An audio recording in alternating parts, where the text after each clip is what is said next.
We also have coming up Startup Exchange. For more information on that, see Danielle or JJ back there.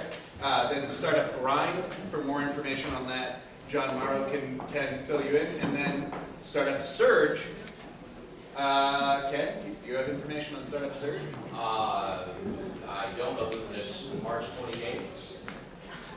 And it's being put on my wave. So Yes, it's at the forum and it looks like a Startup blast. Surge? Surge? Yeah, it's basically kind of like a speed dating round with all the kinds of entrepreneurs that you have in the city and a bunch of mentors and resources and people. It's basically a bunch of 20-minute one-on-one meetings all day. And there's a bunch of workshops and other types of speakers and stuff as well. Nice. Very cool. So for more information on that, please see Ruben. We have back there next to Kevin our sign-in sheet. By getting on that sheet, you'll get emails notifying you of who the upcoming presenters at 1 Million Cups are. And if you miss a session of 1 Million Cups, you'll get a recap email from us as well. I'd encourage you, we have some empty seats to come in out of the door and free it up, take a load off after you get your coffee back there. Follow us online at STP Greenhouse or at 1 Million Cups STP, or like us on Facebook, St. Pete Greenhouse. And missing anything? I feel like I'm missing. I'm woefully underprepared. Reiterate the entrepreneurial academy. Is this for good? It is. I'm very nervous. Richard, on to you, my friend.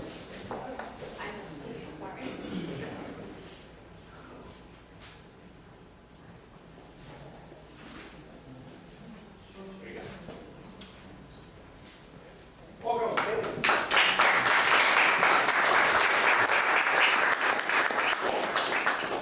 Sure, I know how to work the technology here. Okay, good morning. Good morning. My name is Rick Kreitz. I'm the CEO and founder of OmniBazaar, a new type of internet marketplace that's removing the middlemen and bankers from e-commerce. So, this slide will give you an idea of the difference between how you shop online today and how you'll shop online with OmniBazaar. Today, most e-commerce takes place through some kind of middleman site. eBay, Amazon, Target, any of these big sites has a central location where all the transactions pass through. Many of those central sites charge 8 to 12% to sellers on every transaction. And credit card processing costs another 3 to 4%. Whether you know it or not, those fees are passed on to you, the buyer, in the form of higher prices. OmniBazaar is different. Buyers and sellers deal directly with each other and eliminate the 8 to 12% middleman fee. We also eliminate credit card processing fees by using a new type of internet money called Bitcoin. I'm not going to spend any time trying to get into the advantages or disadvantages of Bitcoin, but by using Bitcoin, we're able to eliminate that 3 to 4% credit card processing fee and provide better privacy for our users. So why are we doing this? Well, first of all, we believe in the free market economy. Who here believes in free market? Thought so. We also want to restore some privacy to the internet. Anybody concerned about their online privacy? Congress is these days. We also believe in decentralization. We're promoting local business and individual freedom. We also believe in the power of community. OmniBazaar is designed to be of the people, by the people, for the people. And we believe that Bitcoin is actually a better form of money than the paper or plastic that you're using today. And we believe that e-commerce would be better off without the middlemen and bankers, because they basically just add a 10 to 15% load to all the transactions. And they are in the business of invading user privacy. They make money by tracking and collecting information on your shopping and spending habits and bombarding you with advertisements. That makes them obvious targets for hackers and identity thieves. Who here doesn't know somebody whose credit card information got compromised in the big hack attack on Target? Anybody? And finally, the current e-commerce system excludes half of the world's adult population.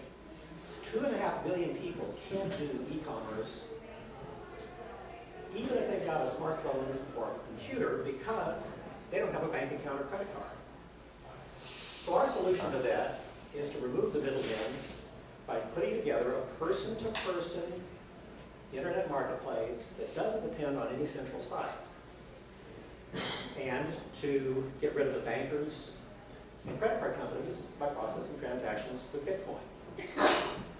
That allows us to charge fees that are 80% lower than Amazon or eBay and provide our users better privacy.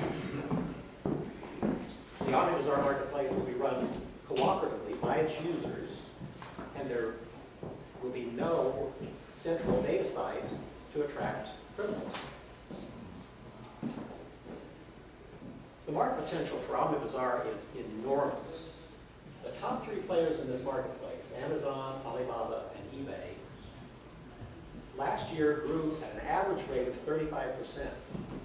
These 3 companies alone are responsible for $100 billion in revenue, from $1 trillion in transactions by 1 billion users. That doesn't count any revenue from barter transactions, Craigslist transactions, or transactions on any of the hundreds of other similar e-commerce sites on the internet. And it also doesn't include the potential revenue from the 2.5 billion bankless people who currently can't use e-commerce at all, but who could use OmniBazaar. So the team, we've got a team of experienced entrepreneurs putting together the business and running it. Between these 4 founders, we have 120 years of executive and startup experience. We've got 3 engineering degrees, 2 master's degrees, and a chartered financial analyst.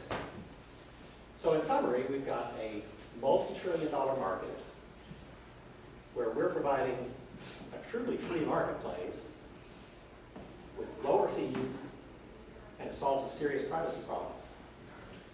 Run by a group of experienced entrepreneurs, we have a patent applied for, and we believe we'll have first mover advantage. So next time you buy something on the internet, ask yourself this question. If you could get the same product 10 or 12% less expensively, with better user privacy in a cooperative marketplace, wouldn't you do it? So that's all.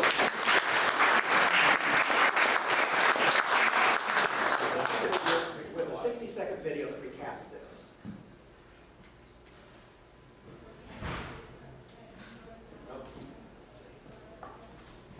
How do we launch this?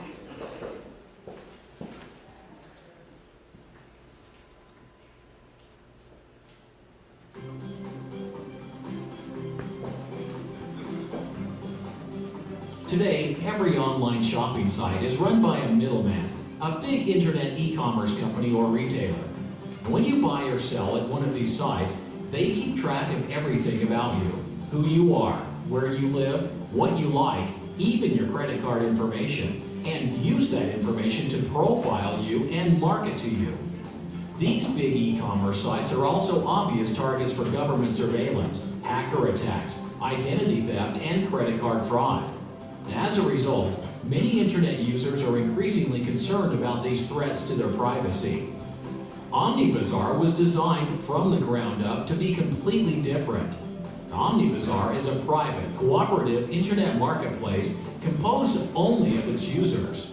Users deal directly with other users through a revolutionary peer-to-peer marketplace network with no central site.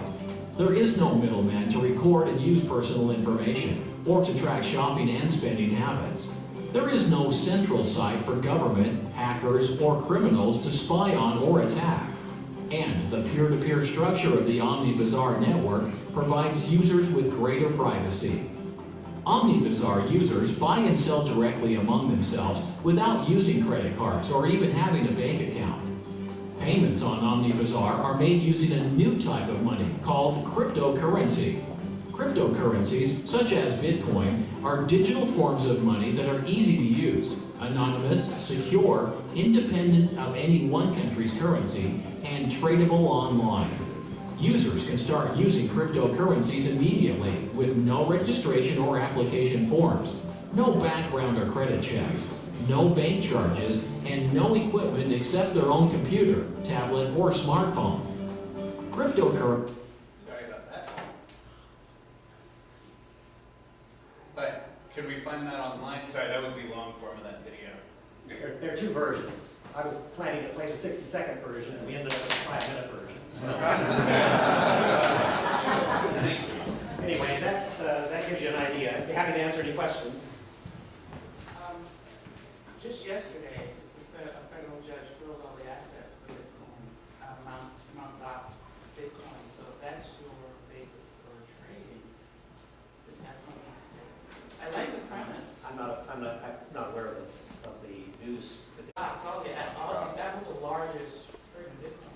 Yes. And the federal judges on yesterday froze all the assets. So. The question is, the question is, let me summarize the question. There's been quite a bit of negative publicity about Bitcoin in the past month because one of the big trading sites closed their doors, and she was asking about the federal judge's ruling yesterday freezing the assets of that particular company. Bitcoin is going through a lot of growing pains, and so there have been some adverse publicity in the past month or two, but perhaps surprising, perhaps not, it hasn't really affected the value of Bitcoin that much. In fact, it's actually trending back up now.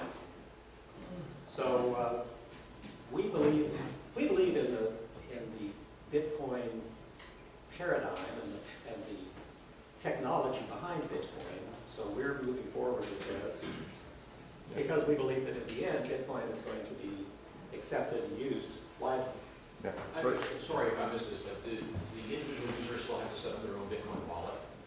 In other words, they have to go purchase Bitcoins on the marketplace to have them to use. So how do they get them in the first place, and where do they store them? Well, we're setting up OmniBazaar as an application to run on smartphones or tablets or your desktop computer or whatever. And it will contain a wallet for Bitcoin.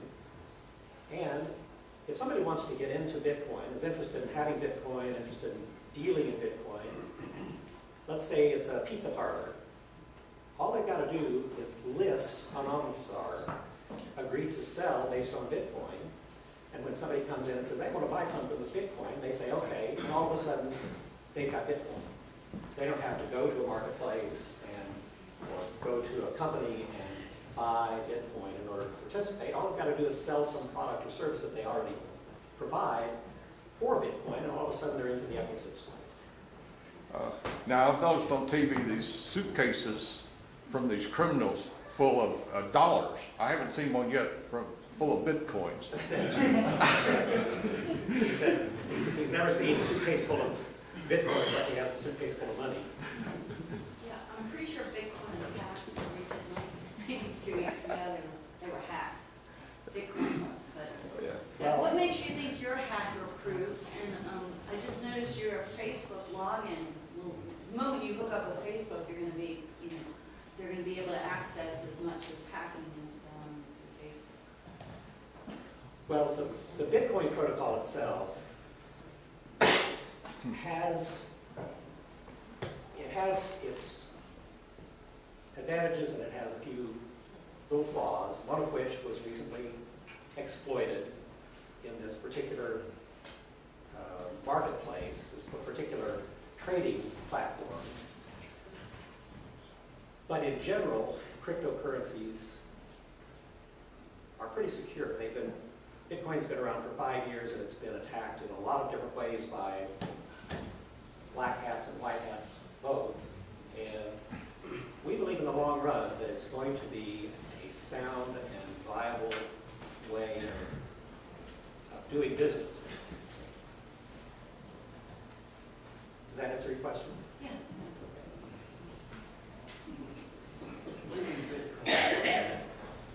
Leaving Bitcoin for a minute and talking more about the marketplace. You said it's a peer-to-peer kind of thing. When you say marketplace, I'm thinking of sort of like an Amazon or that sort of thing. How does that work in peer-to-peer? What do I go to find out what it is I would want to buy or sell? The question is, how does peer-to-peer work as opposed to Amazon? The question is, where's the shop? Where's the shop? Is that, yeah. Right, what, like your peer-to-peer? What do I log on to? Say I'm looking to buy something or sell something, how do I do that? Well, first of all, we're still in development on Bitcoin, on the OmniBazaar application. But when it's completed, you'll download the app onto your phone or onto your computer, start it up, and it will join this peer-to-peer network. And if you want to list something, let's say you want to list a bicycle for sale, you'll simply type in the description of the bicycle, maybe put a photograph, kind of like Craigslist. And that goes into this peer-to-peer network. It doesn't go to a single central site like Amazon. It goes out to anybody and everybody, and anybody who's interested in buying a bicycle will type in a search word, just like they would at Amazon or eBay, and would come up with a list of your bicycle and all the other bicycles that they were interested in. It's very similar, but part of the key here is we wanted to have it be a distributed organization as opposed to relying on one central site.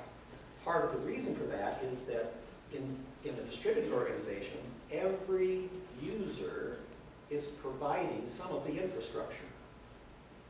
We as a company don't have to provide servers, bandwidth, all of this stuff, because every user is providing some space on their disk, some processing power, and some internet bandwidth to participate in the market. That's why I said it's a cooperative effort. People are working together to make this work. So, that being the case, how long would it take, let's say, as you grow in a year or 2 years, how long would it take to actually do that search for a bicycle and have all those bicycles come back? Well, the question is, how long would a search take to search this entire network? And the answer is, you wouldn't necessarily search the entire network. First of all, we're going to have 2 tiers with OmniBazaar. One is going to be a free application that anybody can download, list for free, shop for free, and just pay a tiny little fraction of just a tiny little fee when the transaction occurs, some of which goes to us, and some of which goes to the service providers who are providing the bandwidth and the services in the network. And then we're going to have an advanced tier with other services and products. Now, what's your question again? How long would it take to do the search? How long to do the search? Okay. Well, first of all, if you're using the free application, you probably are only going to want to search in your local town or neighborhood or West Central Florida or something like that, because if you're buying a bicycle, you're going to want to probably go see it and do the transaction with the person. So you're not going to search all over the world. You would pull down all the listings from all over the world. I don't really care where my opium comes from.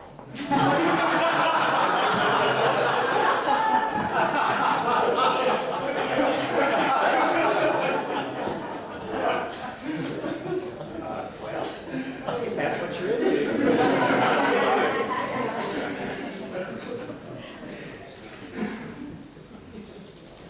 Do you see this mostly as a consumer application, or do you see it as a commercial application eventually? Because I'm a banker, so I just need to know what part of the bank to move to, or where to move out. The question No, I is, actually think this is really interesting. the question is, how is it a consumer app or a business app? And the answer is it could be either one. A manufacturer or a service provider, like a pizza place that's actually making stuff, or a manufacturer that's making certain things, they can easily list on here, and people could buy actually from all over the world. The second tier of the application that we're putting together is going to be a paid application, is one that will provide an escrow service so that if you and I are 1,000 miles apart, you don't know me, I don't know you, I don't know whether you're going to send me the Bitcoin and you don't know whether I'm going to send you the product, we can do an escrow transaction through a distributed escrow through some third person that we can agree on as being an acceptable escrow. So, I see hands going up everywhere. So if I wanted to sell Andrew opium, Let's go. Okay, so the question is, would my phone have to be on for him to be able to see my product? the question is, if he's going to sell Andrew opium, what happens? Well, first of all, remember, the cops can go on Omnibusar too. And we're not promoting that kind of traffic. And in fact, I plan to set up specific ways so that the members of the organization, members of the group, can vote out people or products that are objectionable. Now, we also are setting it up. Well, that may be beyond the scope of this discussion. Wait, so, but if I want to actually sell him anything, so something, would my device have to be on for him to see my product since I'm technically the one storing it? It would theoretically, but we're also setting up an incentive for individuals who are willing to keep their machine on all the time, their desktop, for example, to aggregate those listings and keep them available on the internet, even if you turn off your phone. So it's basically the same way that we would, download something illegally through like torrents and stuff, only we're using the same technology for products here. Right, similar technology. So, as part of your escrow service or whatever, one of the issues right now, assuming that Bitcoin is going to continue on, which probably is, how do you deal with the volatility of that in a particular transaction? I mean, are you as a middleman going to somehow take that out of the formula until this thing settles down some? Because you're saying, it does vary $100, $200, which is settled down some, but still, how do I do a transaction when I don't know what the price is going to be like 2 hours from now? Okay, the question is, what about the volatility of Bitcoin? And granted, the price of Bitcoin is fairly volatile.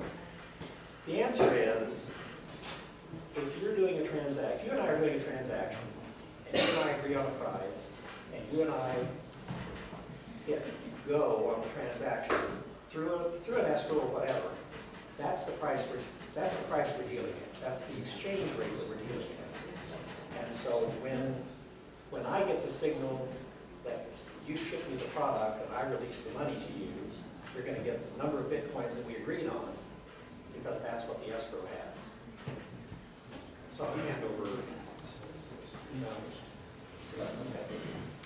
Yeah, it's, I'm not up to speed on Bitcoin, but without getting too far into that, the personal privacy issues are very interesting. But it seems like there can be a lot of abuse on the business side for the sale of goods and services. And what level of privacy is there, for instance, said for reporting income taxes for the business, things like that? Okay, the question is, what are we going to do about reporting transactions for income tax purposes and so forth? The answer to that is, at this point, we don't really see any particular way that we would be able to track all of that information. Think for a moment about Craigslist. This business model is similar in some regards to Craigslist, because all the marketplace is doing is processing those transactions, is presenting those listings to people and doing searches. The actual transactions are occurring in a separate network, the Bitcoin coin processing network. So Omnibusar Inc. or OmniBazaar, the marketplace network, is not really a party to any of the transactions. We're not the central, Amazon is. Amazon's a party to every single transaction because every transaction goes through Amazon. Both parties agree that Amazon is the central point, but in our case, really, we're listing and searching, but the transaction is a personal transaction between two people, or maybe three if there's an escrow involved. So, although we're not presenting this as a way to avoid income taxes, we've yet to figure out how we would be involved in that because we're not really a party to the transaction. Have you considered simply positioning OmniBazaar where people are already looking? For instance, providing a link in Craigslist